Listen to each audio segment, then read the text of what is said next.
Greetings, ghouls and creeps, and welcome to Listen to Their Screams, a horror podcast. I am one of your hosts, Dave, and I'm joined as always by the other host, Ike. Ike, how the hell are you? Oh man, I'm doing pretty good. I'm still reeling off of that Halloween Ends episode. Let me tell you, it's like a bad hangover. Yeah, we're not going there again. We're we're not. I legit, after all that discussion, I mean, there was a moment during this time between, I thought, you know what, maybe I should go watch it again, and I'm like, I just haven't though. I'm not ready. I don't think to dive back in. I will at some point. I'll watch it again. I always do, but Yep. right now I'm good. I'm good. Before we get started, though, I wanted to say, and Dave said this the other day, and I think it's important because I guarantee it's going to happen. One day, in the not so distant future, we will look back and somebody will say, Halloween Ends wasn't that bad. It's a cult classic. It will. There will be people that will love it, and that's fine. I'm not saying again. I'm still so torn. I can't say that it's a bad movie. It's like I can't. It's just I don't know. Not what I wanted. I'm not. We're not doing that. We're not going all back. We're not doing it. I feel like we'll go down different rabbit holes today. Not that one. But wherever you are out there, make sure you subscribe to us on whatever platform and listen to that episode. You'll know what we're talking about if you haven't already. Mm-hmm. And also follow us on social media. We're on Facebook, Twitter, Instagram, and Letterboxd. Just look up Listen to Screams. That is Listen, the number 2, and Screams. As always, we got to give two little bits before we dive in. Special thanks to my wife, Monica. She's our official podcast researcher. She gives us all the information and details that we need to look like we're semi-professional and organized here. She keeps us in line. And also, I'm going to give out a spoiler warning because we do talk movies here, and we try not to give all the details, but in the course of discussion, of course, some things are spoiled. So before we get into the news and upcoming releases, we're going to do something new here. Starting on this episode, we're going to try to liven the conversation a little bit and do have a little variety. We're going to start every episode. We're going to play a game, and we're going to play a game that we're going to call the Top 3. And basically what this is every episode we'll have some topic, some statement, something, and we will each give our 3 favorites relating to that topic. And we'll count down from 3 to 1. This is going to be in order. This is not just going to be random. We're going to give them an order here. We're going to be definitive. We're going to give opinions here. And again, they are just our opinions, but we would love to hear yours as well. So if you'd like to play along with our game, make sure you go on social media and tell us what yours are and your top 3s. And you can use the hashtag #ListenToScreams, and we'll make sure we see it that way. And on today's episode, for our inaugural episode of this game, I feel like I'm Pat Sajak up here, getting ready to tell you to spin the wheel. We're going to do our top 3 favorite horror movie themes. And man, this is such an open topic because music can really make a movie. It can break a movie, but movie is so vital to setting the tone of a movie. And it's weird if you've ever watched a movie on mute or something like that. You could really you really get the feel for what it's like to watch a movie without background music and stuff. It's pretty wild. But we're talking mostly just about the theme songs of the movie, not the mood music and so on. So Ike, do you have your 3 in mind? I sure do. Okay, well, we're going to start with you. We're going to go from 3 to 1 here. So start with, what is your number 3 favorite horror movie theme? The Exorcist theme. Oh man, the Exorcist theme, if you've never heard it, it is superb. It is chilling. There's something about it. And also, like, I remember hearing it when I was a kid, and it used to scare me so much. Just the sound, you know what I mean? So yeah, Exorcist theme is my numero tres. It is definitely a theme that sets a mood and sets the theme for the movie. And again, it's very integral to it. I mean, it's one of the Exorcist, one of the best horror movies of all time. And that is one of the reasons. My number 3 is a movie that I love, but for some reason, it's not one of those movies that I go back to very often. And lots of people, I think there's people, I don't know if people are mixed about whether this is a horror movie or not. To me, it is definitely a horror movie. And it's always, everything I see, it's portrayed as a horror movie. My number 3 favorite theme is the theme to Jaws. And I love Jaws. It's one of those movies, I don't know why I don't go back to it as often as one would think, but it is the absolute perfect theme song for a movie. in my eyes. That building, I mean, it gets you pumping. It gets you, fucking something's in that water about to get you when you hear that. Very, very well done. So my number 3 is again Jaws, and I'm guessing there's people out there who would make the argument that might be their favorite.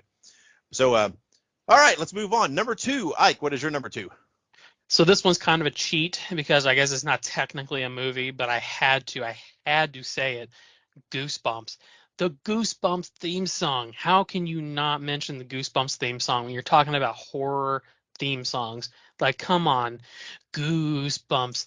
Dun, dun, dun, dun, dun. You know what I mean? Come on. Oh, I love it. Yeah. Here's the thing. We are we'll plug it again later, but coming up on Halloween and just a few days after the release of this, we'll be doing a special episode on our favorite Halloween specials. And we'll give a little spoiler here. One of them, the ones you picked, was Goosebumps. Yep. An episode of Goosebumps. I've seen Goosebumps, right? I've seen multiple episodes, but I did not remember that theme song.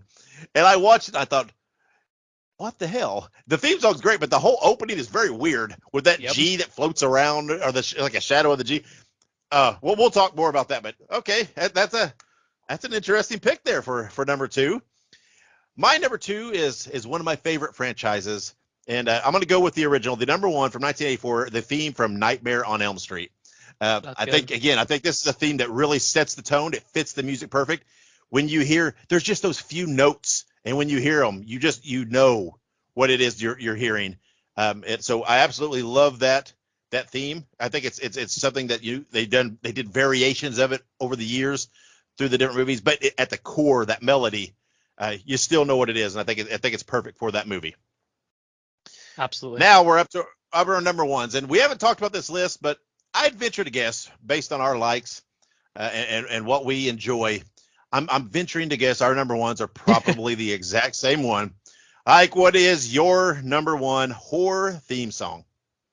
It was a hard one, but it's got to be Halloween. Halloween. Absolutely. I agree. Oh. Halloween 1978. That is my favorite theme. To me, there is not it's one of the best movie theme songs of all time. It is. Oh, yeah. It is perfect. It is iconic. You hear that music, you hear that melody. It's the theme is simplistic especially in the original. There's not like this huge depth to it, but that's part of what, again, it's perfect for the shape, that fear that's lurking in the shadows. But you hear that melody and you're looking over your shoulder. You're wanting to see if there's something there hiding behind the hedges. That is, to me, that might be my absolute favorite, just movie in general theme song of all time. It is absolutely perfect. 100%. You said it perfectly, but it's just like when you hear that opening and like that it just you feel it in your bones, and you're just like, you become immediately alert.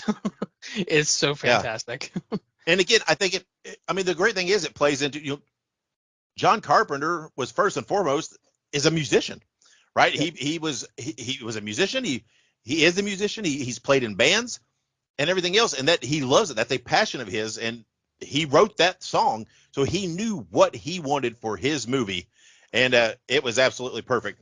But again, we'd love to hear what your opinions are and what you guys out there in the listenerverse think are your favorite horror movie theme songs. So hit us up on Twitter, Facebook, Instagram, whatever you like to hang out on the social medias, and let us know, what are your favorite horror movie theme songs? Is there one, maybe an obscure one out there that doesn't get a lot of recognition? Let us know.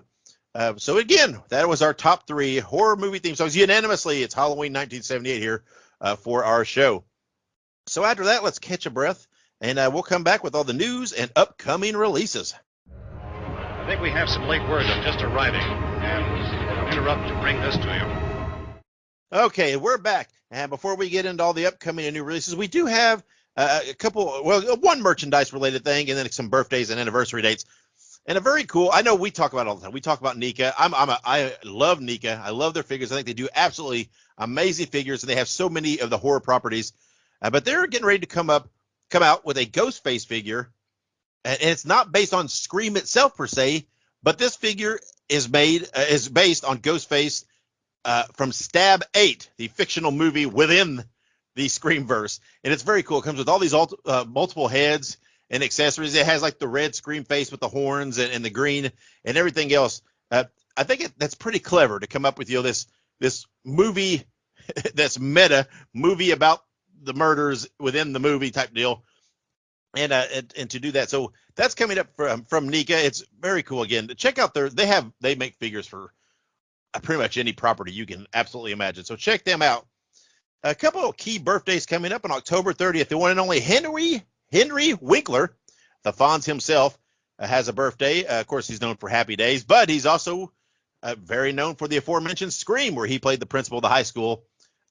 Has a very memorable scene in his office there, where when he in his kill scene and the moments leading up to that. So, happy birthday, Fonzie! And then, of course, Tony Collette has a birthday on November 1st, known for The Sixth Sense and Hereditary. And a couple of anniversary movie release dates coming up. October 28th, 2001, the cult favorite movie Donnie Darko premiered. October 30th, 1938 was the first radio broadcast of H.G. Wells' The War of the Worlds. I don't know why I said war like that. War of the Worlds, which is known. I mean, it caused some panic among listeners because a lot of people tuned into this in progress and thought it was a news report and that the Earth was truly being invaded. Again, that October 30th, 1938 there. And then October 31st, Halloween night, 2010, The Walking Dead premiered. Of course, Walking Dead now in its final season. Ike, are you current on Walking Dead? So I've watched everything up until the first half of the final season. So I've seen the first half, but I know the second half just kind of started coming out. Yeah. So, and I've caught up on that. I've not caught up on Fear of the Walking Dead or like World Beyond or anything. But yeah, I'm still catching up on those. Yeah, I stay pretty current on the main show there. I'm watch the main show from the very beginning, and I stay pretty current on it each week. All right, so and let's get into the upcoming releases before we get into the streaming in theaters. It is coming up very soon. The Great Pumpkin Charlie Brown will be coming out. It's not on network TV anymore, but it is free to watch on Apple TV. It's always in this week leading up to Halloween. I don't have the specific date. They've not really thrown it out there, but so watch social media. But again, even if you do not subscribe, they always put it out there for free on Apple TV to watch leading up to Halloween. It's a tradition. Everybody needs to watch The Great Pumpkin Charlie Brown for Halloween. So, upcoming releases on streaming. Urban Legend is coming to Discovery Plus on October 28th. It's from Eli Roth. It says from the Eli Roth of Friends comes a nightmarish anthology showcasing classic urban legends. Each cinematically crafted tale preys on our mostly deeply embedded fears, delivering a horrifying and tension-fueled experience. The urban legends have been done, right? Many times they've been done in anthologies. They're always, to me, always great topics for movies because there's so much you can do with them. These lores and these tales are always expanding. There's always more coming to them. There's so many out there that you could do. So I'm pretty excited about this. I'm a kind of a nut for urban legends, and I want to see what they do with this. And of course, it's Eli Roth. I mean, how can you go wrong with Eli Roth? No, absolutely. I'm a huge fan of Eli Roth. I think one of my favorite movies that a lot of people have either never seen or maybe having checked out, and so this is just a little plug. Check out The Green Inferno. Honestly, it's incredibly disturbing, and it's one of those horror movies that you watch and you're like, wow, this is not like any horror movie I've ever watched before. But no, absolutely. I will definitely be watching this as soon as it comes out. Yes, me as well. So coming up then in theaters on October 28th, Pray for the Devil. A nun preparing for an exorcism comes face to face with a demonic force that ties to her past. I'm all about exorcisms and nuns, and to me, no disrespect to anybody out there listening to whatever else, but to me, religion can be one of the creepiest of topics for a movie like this. So I'm looking forward to this. Have you heard anything about Pray for the Devil? Yeah, absolutely. Definitely is going to be something I will catch. My wife, she's a sucker for paranormal movies, and so I do get to watch a lot of the really good paranormal movies. I am slightly skeptical about this movie. I'm skeptical about PG-13 horror movies just in general. Mm-hmm. This is a PG-13 horror movie. Not to say that they can't be good, but counting dollars and donuts, typically when a horror movie is rated PG-13, they have to hold back quite a bit. So yeah, that's my only concern, but I'll be watching it for sure. Yeah, absolutely. And then we have coming out on October 28th in a limited release, The Lair. On her final combat mission across the rugged mountains of Afghanistan, Royal Air Force fighter pilot Lieutenant Kate Sinclair, her jet is shot down over one of the most dangerous rebel strongholds. When insurgents come after her at the crash site, she finds refuge in a long since abandoned underground bunker. After tracking Sinclair into the depths of the bunker, the insurgents accidentally awaken a man-made deadly biological weapon known as the Ravagers, half human, half alien, and hungry for human flesh. Terrified, she watches the creatures rip apart the men pursuing her. Yeah, I can see where she might be terrified by anything called the Ravagers. I hear the Ravagers. I always think of a Firefly. Wasn't that what those weird mutant hybrid inbred looking things that always chasing? I think they were called the Ravagers in Firefly. I always think of that when I hear that Yeah, I word believe Ravagers. so. But this sounds interesting to me because I'm all about these beast type things doing this, and then when you put that scenario into an underground bunker, yeah, that to me that's a little terrifying. That's funny. That's funny. No, yeah, absolutely. I'll probably watch this. I'm a huge fan of. I don't know. It kind of reminds me of like The Descent, Mm-hmm. or like The Cave. So like I do like those kind of underground feature type things. Also, you can't beat a good creature feature. But no, for sure, as soon as you start going underground, that's prime territory for spookiness. So I'll catch this one, I think. Yeah. I have a lot of claustrophobia. I don't like closed in places. I don't like my greatest fear is being buried alive, or one of my greatest fears being buried alive. And yeah, so when you put something underground, man, that just in my head, I don't. I mean, even if it's spacious, in my head, I know there's Earth above me, and that freaks me out. And then also coming out on a limited release, October 28th is My Special Boy. It says there is no denying that Camp Crystal Lake has a dark history, one that Sean Orton is intent on ignoring. Despite being warned against returning to his childhood camp, Sean's desire to save his family name proves to be even stronger. I haven't really heard much about this, but it sounds very intriguing. Of course, my interest peaks when you mention Camp Crystal Lake. So have you heard much about My Special Boy? Because this is all the information that I've seen and have. I haven't really dug into this any deeper. Yeah, no, honestly, this is the first time I'm hearing about it. When I look it up, it does seem to be I'm assuming it's a fan film, because it doesn't look like it's like an official release of any kind. Yeah, no, Yeah, it just looks like a fan film, which I'm not saying that's a bad thing, obviously. I think it probably has just as equal amount of opportunity, but yeah, no, it's a fan film, so I've not heard of that, but I'll yeah, I'll check it out.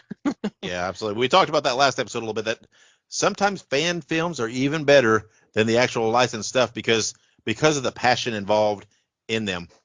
And then on a side note, because well, to be quite frank, Ike and I both like to eat. So we're both what you might call a quote unquote foodie. So if you're a foodie as well, just so you know, there are many episodes streaming on Discovery Plus, their Food Network portion in there that's centered around Halloween baking and cooking. So there you go. If you're going to have a Halloween party or just a marathon of movies at home, and you're wanting some recipes and some treat ideas, go check out Discovery Plus and get yourself some Halloween treats made. So let's pause again. We'll come back with what we did spooky and what we watched this week. Halloween, the festival of Samhain. The last great one took place 3,000 years ago when the hills ran red. All right, we are back, and we're going to start with what we did spooky. Mine's very simple. I didn't do anything outside the realm of normal. I didn't go anywhere. I finally made it to my local Spirit Halloween, which was great. Like I said, I've been to Spirit Halloween like 4 times, and I drove an hour to it, but now I finally went to the one that's 5 minutes away from me. But that's always fun. That's always cool. There's a lot of people there. It's great to see people. I love seeing people excited about horror movie merchandise and masks and costumes and everything else. So that's pretty much all I did. Besides, I just stuck around home and watched movies. But I think you did something spooky, did you not? Yeah, I did something pretty spooky, I'd say. So I live in the Pensacola area in Florida, and in our area we have a Shriners Club. It's called the Haji Shriners, and every year, and obviously this is my first year living down in the Florida area, so this is my first year seeing this. But every year apparently they do a really nifty haunted house, so we decided to go check it out. Now, obviously, it depends on how much you're wanting to spend. It was about $25 per person. My wife actually won free tickets. So that's what really made us want to go, is that, she won free tickets. So we're like, okay, we got to go. So honestly, it was a lot of fun. It was a good time. It's not as like, it's not the most scary haunted house that I've ever been to. I think it is more directed at families, and it's a little bit more kid friendly. There were a couple of really good scares, I will say. I obviously won't ruin it for anybody who's watching or listening, I should say, but there was one part with Pennywise that got me pretty good. Definitely wasn't expecting it, and it definitely made me come close to soiling myself. I ain't gonna lie. But Clowns no, are yeah, creepy. no, yeah. You put a clown in there, and if it takes you by surprise, it's game over. Yeah. But no, yeah, a lot of fun though. Definitely recommend it. And it was for a good cause. It was for the Hodges or the Shriners Children's Hospital, and the other half of their proceeds went to, I think, breast cancer awareness, if I remember correctly. That's good stuff. So if we talk, we're talking creepy clowns, and as we transition to what we view this week, finally, I got to go see Terrifier 2. Finally seen it. Oh yeah. I absolutely loved it. I loved it. It was everything. I'm absolutely amazed, because I hear that the movie had a $250,000 budget, and I'm amazed at what they accomplished for $250,000. I mean, I feel like they way overachieved on their budget there. But yeah, there was yeah. The kills were definitely gory and intense, but I was all about it. I loved it. It was fun. I highly recommend it. It's still out there plugging away. But I do hear the rumblings are online that we are not far from the official streaming release. So stay tuned for that. So if you can't get somewhere and see it, be ready. Be ready, because it'll be out there. It'll be on exclusively on Screambox, and I'm sure it will hit the video on demand platforms like Vudu and stuff as well. So what did you watch this week? Ike, did you watch anything this week?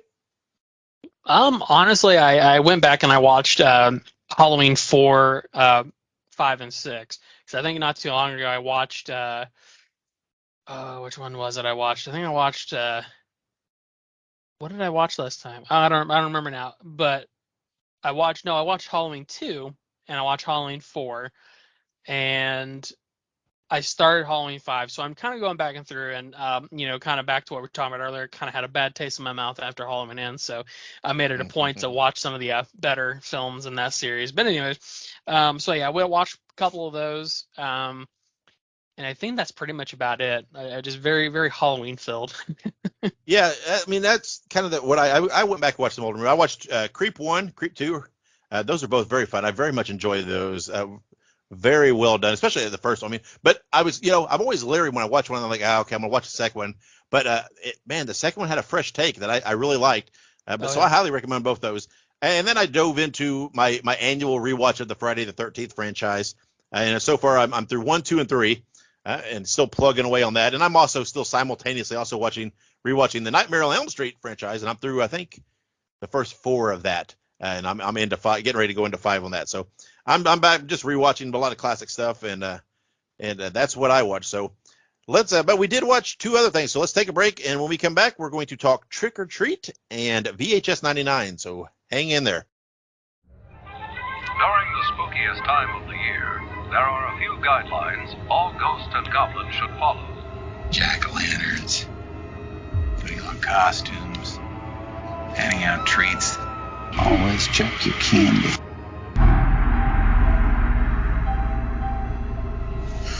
I hate Halloween.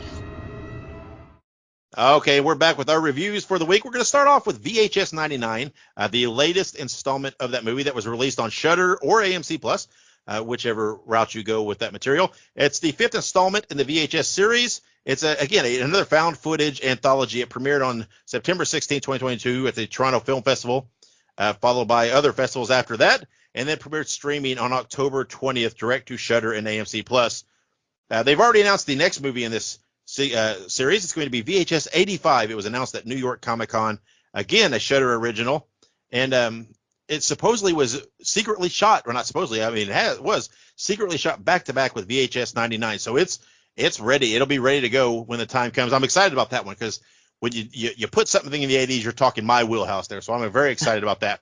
But Ike didn't get to watch it, VHS 99 yet, with his Halloween haunted house antics and everything else. But I did. I watched VHS 99 the day of release, and I very much enjoyed it.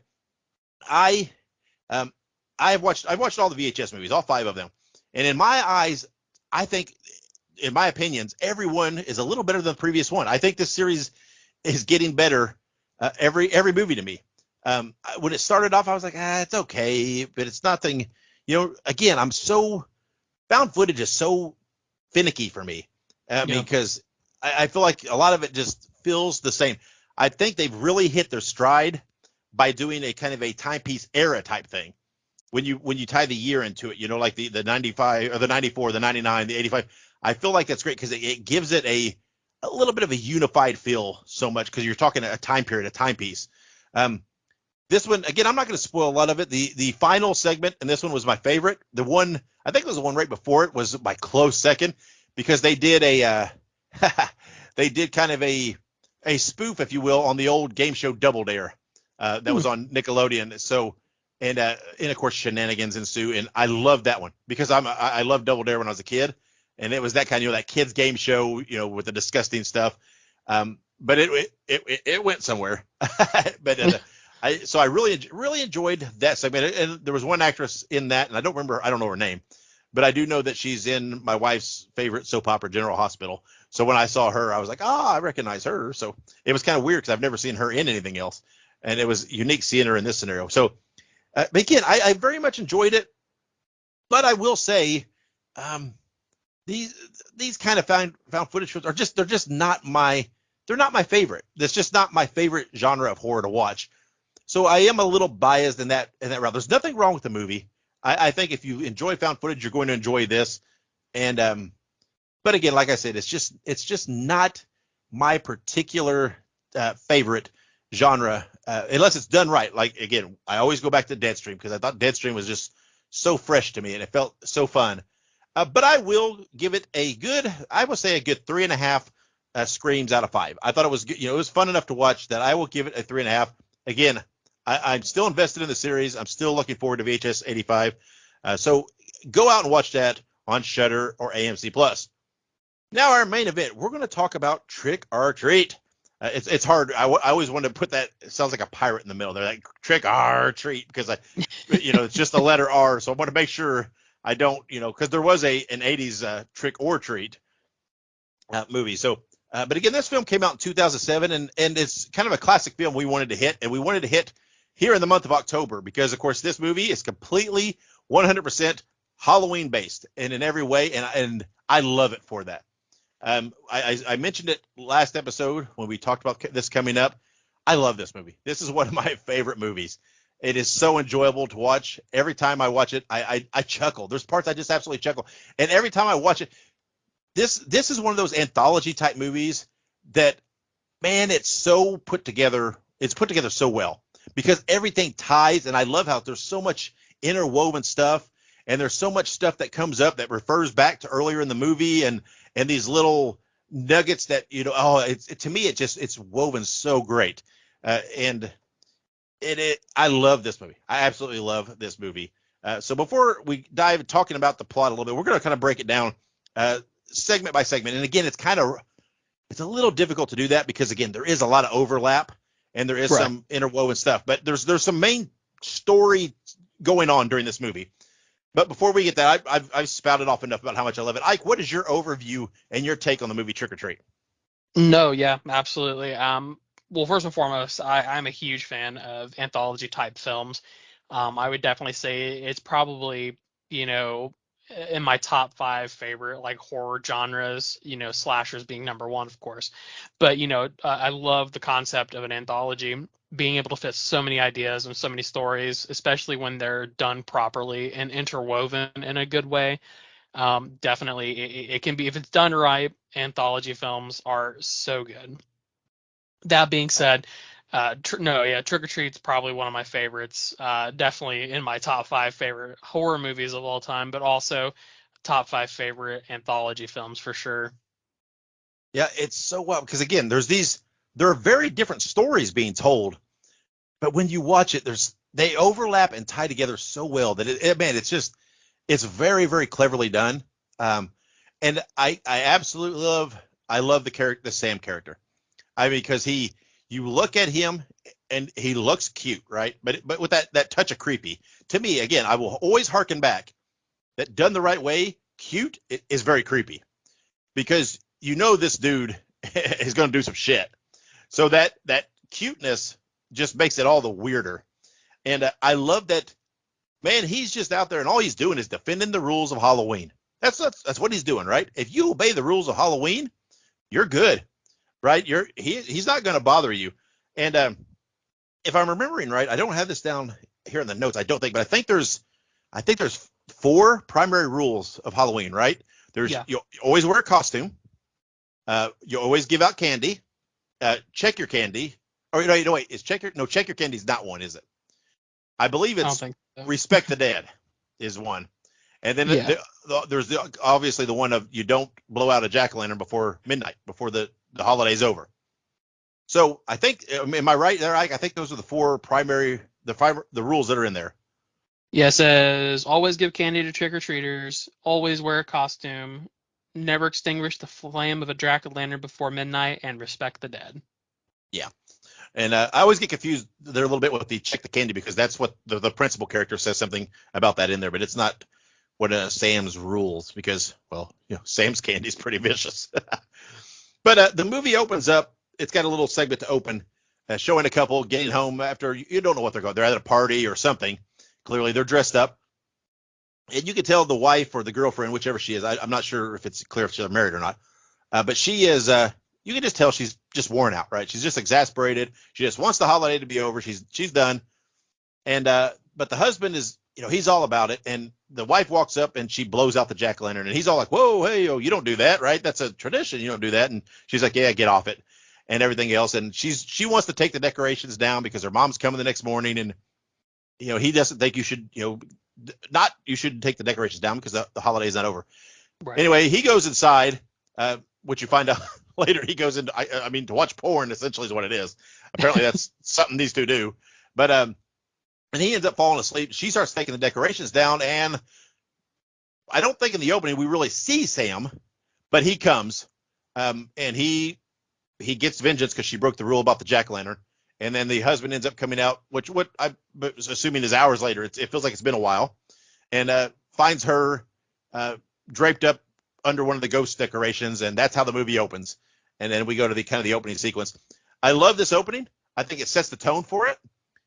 I think it peaks if you've watching it for the first time. It peaks again. These are all spoilers, right? If you've not seen this movie after this time, go watch it. I mean, but anyway, but I think it piques your interest. It makes you wonder, well, what was that talk about tradition and what did this? What got her?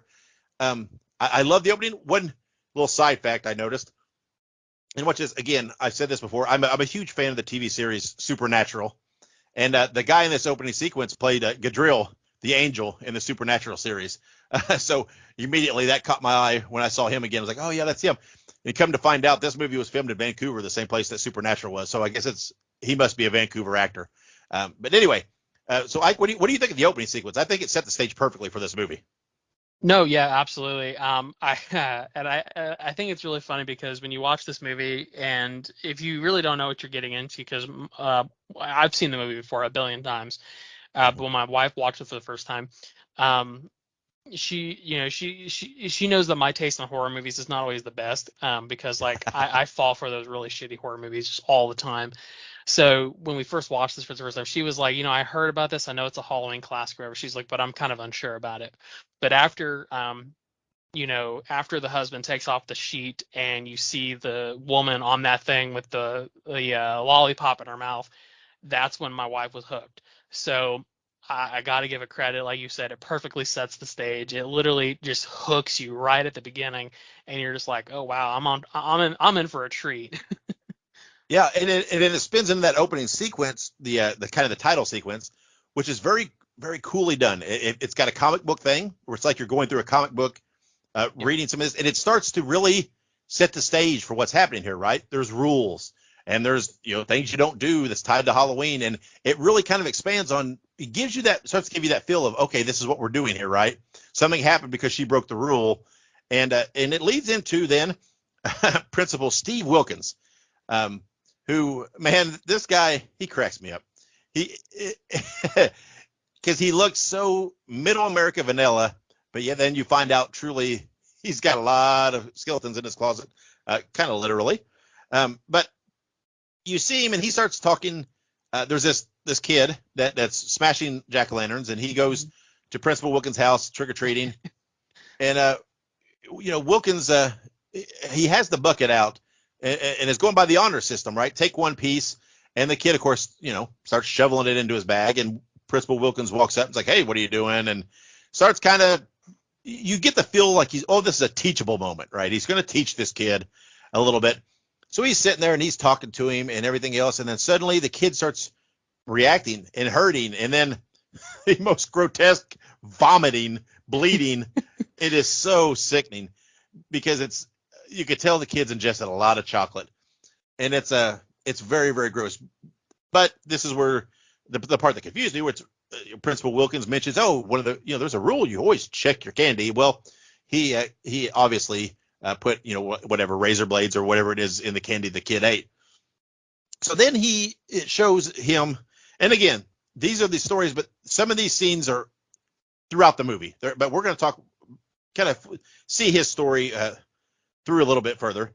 He goes to bury the kid in the backyard, and the neighbor is very, very grumpy and very nosy and is wanting to know what this guy's doing in the backyard, and his dog's barking at him, and he's trying to get rid of the neighbor and everything else, and it finally does, and I think the neighbor calls him, I don't know what he is, an asshole, or it calls him a name or something, right? And essentially, the neighbor's just a grump. And then so that's part of what it is. The kid is not fully dead yet, so he has to fight the kid down. But anyway, and then we cut, kind of start the next story somewhere in all this, where there's a girl named Lori and her friends, and they're trying on costumes, and they're going to go to a surprise party or a party. And the one Lori is, she's not really into it, right? She's seems in my view, Ike, she's kind of shy, a little introverted. Everybody else is, got dates or can get dates, and she's not, like that or whatever. And they start to go to this party, and they're at this kind of parade thing, which you see it while they're at this outdoor parade celebration type thing. You see in one scene the couple from the opening scene. Yep. Come through. So there it is. It's starting to tie back, right? They're there. And one of the girls kind of meets up with a guy. They're in an alley, kind of making out, and then there's some biting involved, right? And you're kind of wondering about who this guy is and what's going on. He's got a type of mask, kind of almost a Phantom of the Opera type mask. It's a little different. But that all happens, and then Lori's sitting around, and the others go on to, they pick up some guys, and they're going on to the actual party they were going to, and Lori's sitting there, apparently still trying to get a guy, and eventually, she starts to walk to the party they're going to. It's like out in the woods or whatever. Yep. And Lori encounters the biter guy from the parade type thing, and she kind of, what you think is she gets attacked by this guy, right? But in a turn, you find out that, well, the dominant one here is Lori. And you see everybody at the party, and suddenly this masked guy kind of comes flying into the scene, and Lori comes in, and she looks badass, right? It's just like a total change of demeanor. And again, like I said, this story is all spread out through the movie, but ultimately the guy is unmasked, and it's Principal Wilkins, who he's such a weirdo. And so I don't know what, apparently he's out looking for more victims, and whatever it may be. But anyway, you find out at this party, this group, they're all werewolves. Yep. And they start to turn, and Lori turns, and it kind of gives you, to me, it gives me that vibe, because the whole thing, you think they're trying to push this girl to go to the party and be other, but it's more of a pushing her to embrace what she is on the inside and give into it. And I kind of get the vibe that maybe they're trying to push her, maybe to make her first kill. What do you think? Yeah, no, absolutely. I definitely think that's what it is. Sort of like an initiation, or like a birthright type deal, is that, she needs to make a kill to truly transition, and become part of like this, I don't think I think the correct term would be a pack, because Yeah, werewolves are right, in right, right. packs. Mhm. So yeah, 100%. And I gotta say about this scene too is for a movie that was not a theatrical release, the scene where they're transitioning into like werewolves, it is so well done. It is. Like, you just see like their skin ripping open and like all the hair and stuff coming out. And I mean, you would think that this is like a major motion picture when it never had a theatrical release. But no, yeah, this is a really good scene. It's not my favorite section of the whole movie, No, mine but I neither. mean, it's hard to say that any of these are in any way, shape, or form bad. Yeah, yeah, yeah. But this ends up proving to be the end of Wilkins. But some of the, again, my timeline of how this is all portrayed in the movie gets convoluted, because as I start to tell the story, I ramble on about the entire story and I miss. But there is more to the Wilkins story, right? You find out he's got a bratty kid who keeps yelling at him as he's trying to bury this body about wanting to carve the jack-o'-lantern, and wants to do this and he wants to do that, and he's trying to get rid of the damn kid so he can finish what he's doing. But ultimately, he ends up going inside. He kind of snaps at the kid. So he kind of feels, you get the vibe that he feels bad, right? That here I am, I'm this horrible dude, and I snapped at my kid. I got to take a breath. So he says, okay, let's, we'll go carve the jack-o'-lantern. And the kid keeps saying, I think he keeps saying, will you help me with the eyes? Yep. And so they end up going downstairs to do that, and you come to find out that they're not actually carving a jack-o'-lantern. They're carving the head of the kid that he just killed, kind of, jack-o'-lantern style. And he's kind of like he's training to pass the torch on to his son, right? That the son's got the bug. This is a kind of a serial killer, vicious guy hiding behind this, vanilla front, and that he's passing that on to the kid. There's something very creepy about this to me, because it's that whole, you don't know what's happening in the house next door. And but part of this, though, a very key part of this is as he's going back in and he looks over at the grumpy neighbor, and the neighbor's kind of banging on the window. Looks like he's trying to get his attention, and he's just like, screw you, and goes on inside and ignores him. That comes into play later. So, Ike, what do you think of this? Kind of the whole Principal Wilkins arc and this serial killer, hiding, in suburb America as a principal type deal. No, yeah, absolutely. I think that's one of the most underused tropes in horror, is like the super plain guy hiding in plain sight who does like these really vicious things. Because you have all your major serial killers, your Michael Myers, your Jason Voorhees, Freddy Krueger, and they're all very much these like larger than life, in your face, I'm a serial killer, I don't give a shit what you think about me kind of thing. But I feel like it's one of the more underused tropes, especially in modern horror, where this person's like a secret psychopath. You know what I mean? It really plays into like the reality that most serial killers in like real life, Yep. you don't know that they're a serial killer until you're being killed. Yep, absolutely. Because how many times do you see that when you watch a documentary or whatever it is about serial killers, and you see the news footage of the neighbor or the coworker, whatever it is, like, man, I never would have thought he seemed like such a nice guy, and that's what it is. You never know what's going on in someone else's head, and it is so it's very, very creepy to me.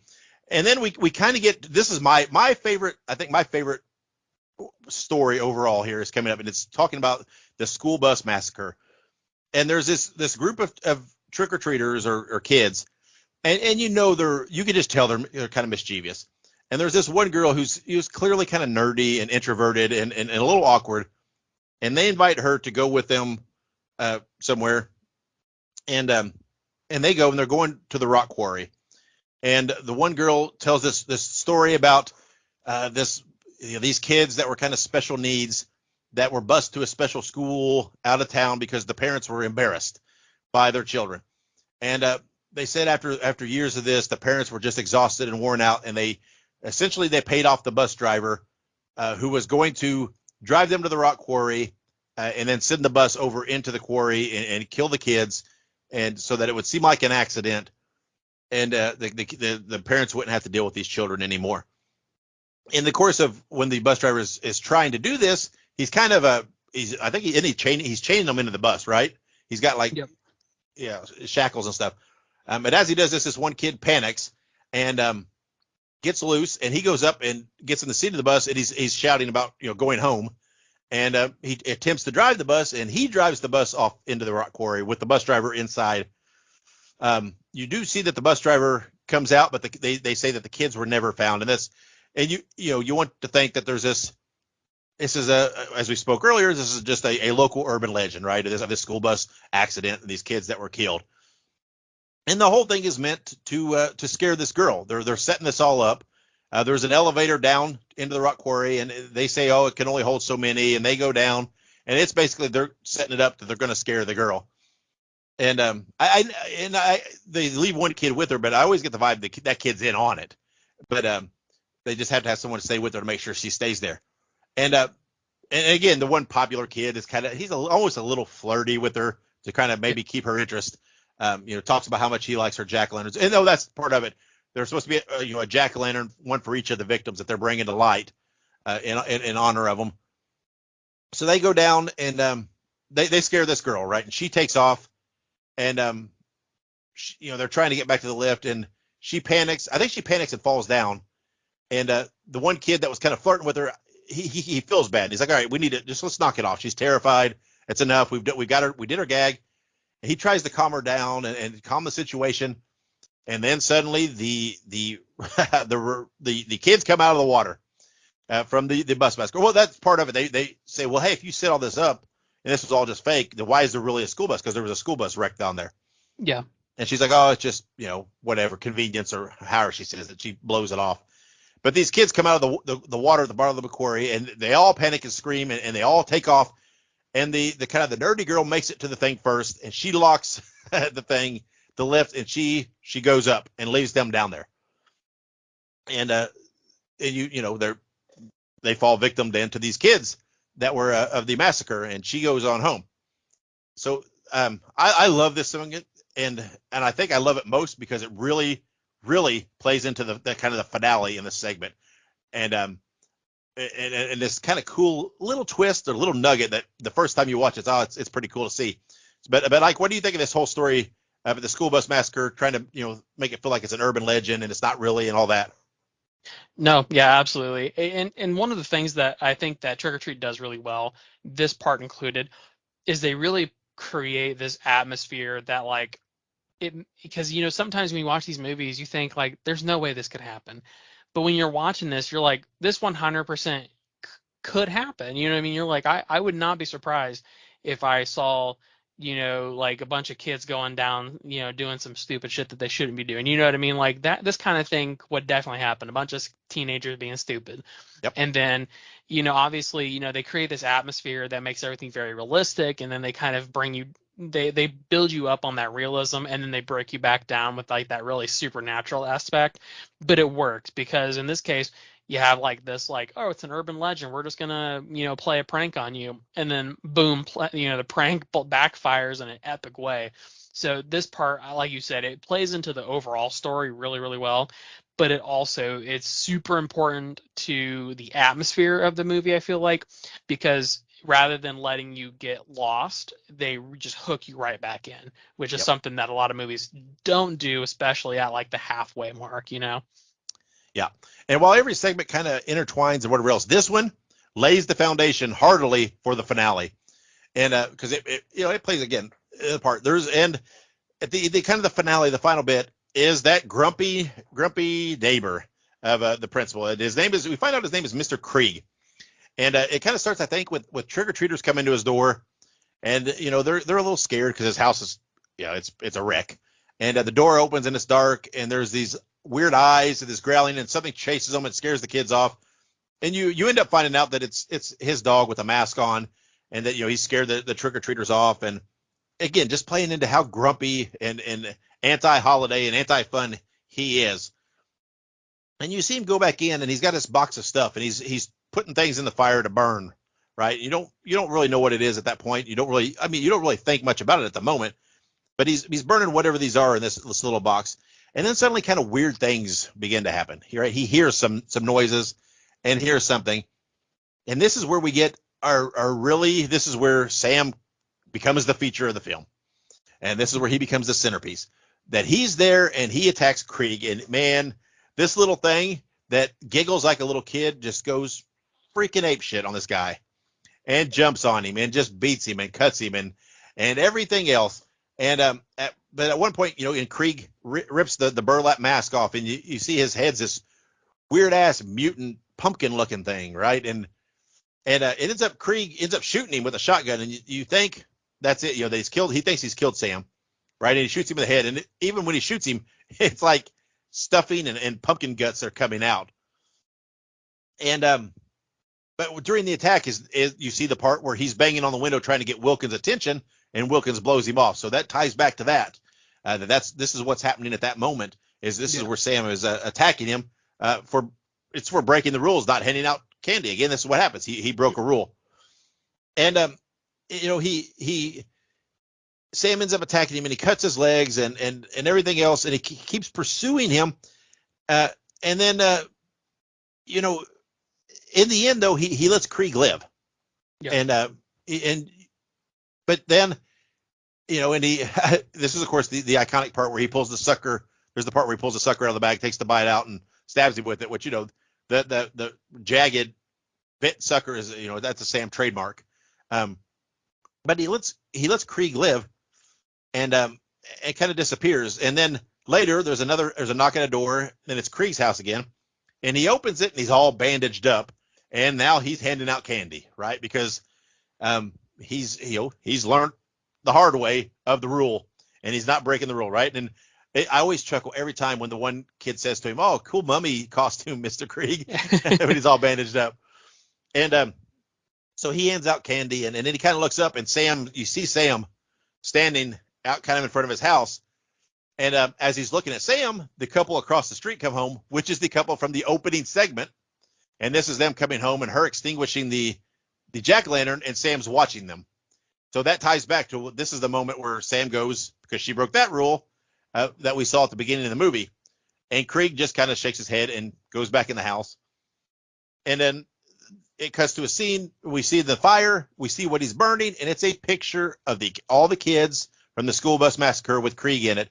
And you find out that Krieg was the bus driver that tried to kill these kids.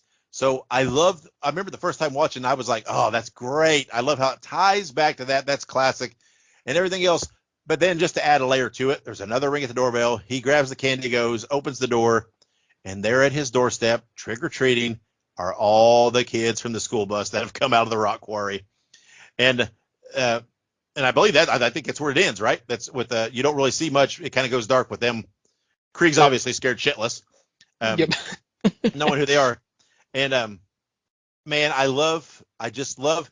Oh, and you also at the end though, you see the neighbor. You see it kind of scans the neighborhood. I think Krieg looking around, and you see the neighborhood boy kind of dressed up like Dad, who's now gone. He's dead because of the werewolves, but he's kind of dressed up like Dad. He's handing out candy. You see the Wanda, the little awkward girl, nerdy girl, coming back, pulling her wagon with the one jack-o'-lantern where she left the rock quarry. So it kind of ties all these stories back to this neighborhood. And you see little glimpses of how this has all happened. You see, because Wanda goes across the street, she's almost hit by a van who stops, and they're laughing, and it's the werewolf girls that are in that vehicle. So it ties all these stories back together, that how this has all happened on Halloween night, and there's all this overlapping. And to me, it's just brilliant. It's so well done how it all weaves together and flows around, and it comes back. And it finishes very, very strong to me. This is my favorite part. This ending, I love it. This is my favorite part from the bus massacre on to the end, and this is my favorite section of the movie. Yep. No, absolutely. I would definitely agree. I think my favorite part, like you kind of said, specifically, is the Sam versus Krieg part of the film, because you have Sam, which is just it seems like a little kid, but you don't really understand how just absolutely vicious he is, and he kind of like sets up these traps with like glass and candy and everything else, and it's just a really brutal scene, really. I mean, he's just demolishing this old man, and like you said, it just kind of ties everything back together. You finally get to see Sam, you get to see what he is, and it's just, oh man, it's just such a wonderful finale, because like you said, it comes full circle, everything makes sense, it touches on every single part of the film, and it's like chef's kiss, and it's just so good. Yeah. And then, I mean, on some side notes, in 2009, DC Comics put out a graphic novel, and I believe there's been other stories come out. I know there is like an omnibus that's got all these things collected together. And the thing is, this movie has become such a merchandising juggernaut. It is one of Spirit Halloween's top selling franchise, merchandise franchises every year. I mean, Sam he is an iconic character now in horror movies. And there's been lots of horror movies that have, tapped into the Halloween holiday. But to me, there's been none that have done it as well as Trick or Treat. This one, it is so, I love it. It's got the Sam Hain thing. It's got these commercial rules of Halloween that you're supposed to do. I love it. I love how Sam's the enforcer for these rules. And it feels like a Halloween holiday movie to me. I love it. I watch it every year around that time. And again, it is one of my favorite movies of all time. And you were talking earlier about your wife watching it for the first time. What did she think then when she watched it? What overall? Then what in the end, when it was all said and done, what did she think? No, yeah. So to clarify, we watched it for I've seen it before, but she watched it for the first time last year, I believe, because we did like a 30 days of Halloween type thing Mm-hmm. where we watched a different horror movie every day, and and she was like, "What's some key horror movies that I've never seen that you think I should watch?" And I was like, "Well, this is like in my opinion, one of the Halloween movies, with the exception of maybe Halloween. Trick or Treat is like one of the de facto horror movies about Halloween." So we watched it, and at the end, I just remember her saying, she's like, wow, she's like, they need to make a sequel. That was the first thing she said. They need to make a sequel. And this is, mind you, in 2021, before we knew about what we know about now. But, she's like, this needs a sequel. She's like, I want more. So she loved it. She was absolutely hooked from the get-go. She Yep. just wanted more. Yep. And there is a sequel in production. There's not a lot of details out there, but it is in the early stages. We will see more. There are, if you go on YouTube, there are some little animated shorts from way back before the movie came out. Yep. There were some shorts that were out for him, and there's some. Sam's appeared in some commercials for some spooky time viewing stuff, and all that's on YouTube to watch if you want to get a little more taste of him. It is, this movie to me, every time I watch it, is enjoyable, and I love it. I'm a huge fan. I cannot wait for another installment. I have complete faith that it'll be just as clever and just as well done. And I know this is, more than probably any movie we've covered so far, we really talked about the story of this. And again, it's just because it's so enjoyable of how these stories intertwine. And I know a lot of the listeners have probably already seen this before, and I hope they didn't think it was just boring hearing us talk about these stories. But I wanted to talk about each of the little storylines and kind of get our, put our feedback on each segment.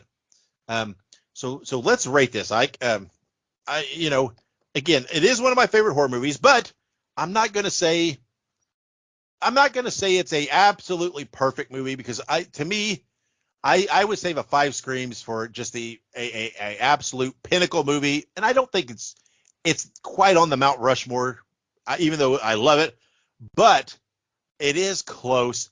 I am going to give it a 4.5 screams out of 5. Yep, no, I was right there with you. 4.5 screams out of 5. Like you said, it's not, like you said, it's not one of those movies that I watched and I immediately said to myself, "This is perfect." It had it had a handful of things that I wish it could have done better. I think most of those issues are due to the fact that it did have a limited release and everything else, and I think that that's primarily where the issues came from. But it was as close to perfect as you can get without being perfect. So 4.5 screams out of 5. Absolutely. It's a fun movie to watch, though. To me, it's a Halloween must watch every year. Yep. So I'm sure everybody, again, probably everybody listening has probably already seen this, but go watch it again, right? If you haven't already. I cannot recommend it enough. Very, very enjoyable. And again, we're going to get out of here soon, but our next episode, we're going to have a special episode coming on Halloween night. A little bonus episode thrown in there. Ike and I have each picked 3 Halloween specials, and we've each watched the others, and we're going to discuss them a little bit, give some facts about them, and kind of see the general reaction, because again, there's a big generational gap here, and I've already watched Ike's, and I've got things to say, And when Ike watches mine, again, particularly one specifically, there will definitely be some things you'll want to see. I know it. So look forward to that. Again, that's a special episode coming Halloween night, because how can we have a horror podcast and not have a special Halloween episode of some sort? So, Ike, before we get out of here, anything else you want to throw in? Have a wonderful, spectacular, spooktacular rest of your October. And, I think the next thing that we're going to see is Halloween the 31st. That's right. We're down the home stretch. So hit it hard. Get those last minute views in. Carve a pumpkin, do all those fun things. But until next time, wherever you go and whatever you do, be good, be safe, and have many pleasant nightmares.